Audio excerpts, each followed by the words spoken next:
Hi, Jen here with Coldwell Banker, the Ron Brown Company. I want to talk to sellers today about the psychology of appealing to buyers.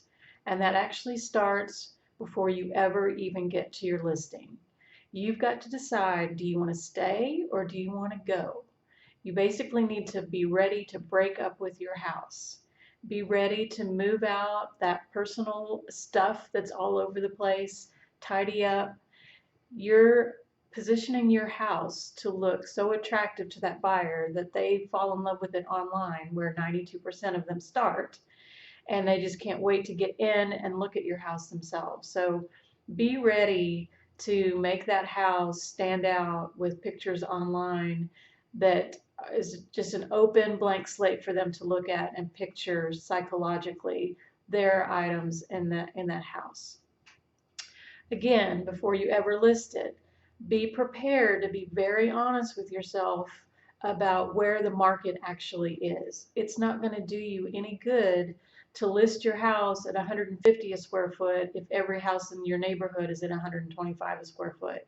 That's going to make a buyer just go past it online because they're going to see that the price is so out of the norm that the other houses in your area are.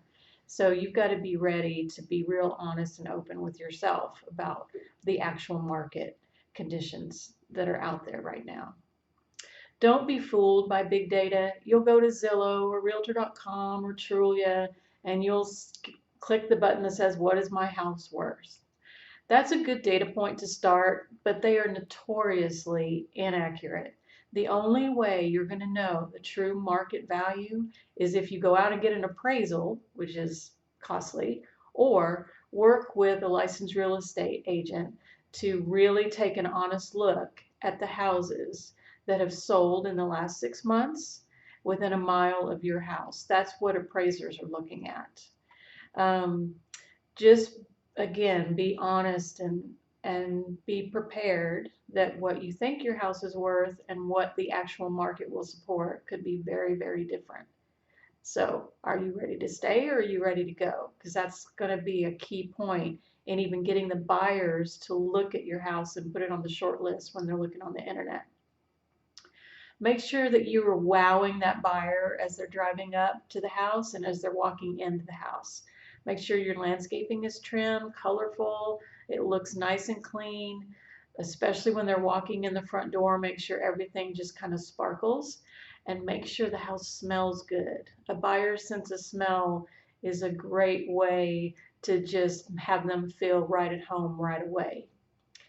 The other thing to keep in mind with the psychology of a buyer is there are a lot of different negotiating styles, and be prepared when an offer comes in that you may feel insulted. We see a lot of lowballs these days, and a lot of that is just a buyer trying to manipulate you into coming way down on your price. So don't take it personally. Don't get angry. Don't walk away from an offer like that, especially because sometimes they're just trying to see where you're going to respond. And I've seen a lot of low balls that come up to where it should be based on the market. That's just their first gambit. Don't take it personally. So the best thing to do is position yourself so it's the buyer who's making an emotional decision and not you. Work with your agent closely on market conditions, on the state of the house, make sure that it's ready to show, and you'll have an offer before you know it. If you've got any questions, I would be happy to come in and talk to you. My phone number is 361-332-1230.